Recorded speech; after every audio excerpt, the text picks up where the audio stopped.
මේ වීඩියෝ එකෙන් බලමු 2026 O level exam ලියන ඔයාලා කොහොමද 2026 සියලුම පළාත් පේපර් ඩවුන්ලෝඩ් කරන්න කියලා.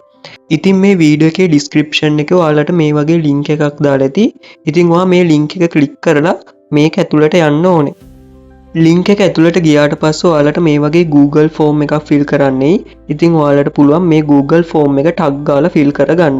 ඉතින් මේකෙදි ඔයාලා ඔයාලගේ නම, ඒ වගේම WhatsApp නම්බර් එක, ඒ වගේම ඔයාලගේ ඉස්කෝලේ නම, ඔයාගේ උපන්දින වර්ෂය, ඒ වගේම ඔයා ඉන්න පළාත ඇතුළත් කරන්න ඕනේ.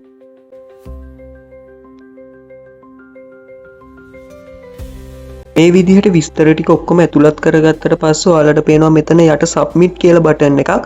මේ බටන් එක එකපාරක් ක්ලික් කරන්න ඕනේ. හරි. එතකොට ඔයාලට මේ විදිහට ලින්ක් ගොඩක් බලා ගන්න පුළුවන්. ඉතින් මෙතන ඔයාලට පේනවා උඩින්ම ලින්ක් එකක් තියෙනවා 2026 papers කියලා. ඉතින් ඔයාලා මේ ලින්ක් එක ක්ලික් කරන්න ඕනේ. හරි. ඊළඟට ඔයාලට මේ වගේ WhatsApp channel එකක් බලා ගන්න පුළුවන්. ඉතින් ඔයාලා මේ WhatsApp channel එක follow කරන්න. මේකේ තියෙන links වලින් ඔයාලට මේ විදිහට paper එක download කරගන්න පුළුවන්. ඉතින් මේ link උඩ click කරලා email address එකක් select කරන්න. එතකොට ඔයාලට මෙන්න මේ වගේ papers බලා ගන්න පුළුවන්. ඉතින් මේ papers ඔයාලට මෙන්න මෙතන dots තුනක් තියෙනවා. මේ dots තුන click කරලා මෙන්න මෙතනින් ඔයාලට download කරගන්න පුළුවන්.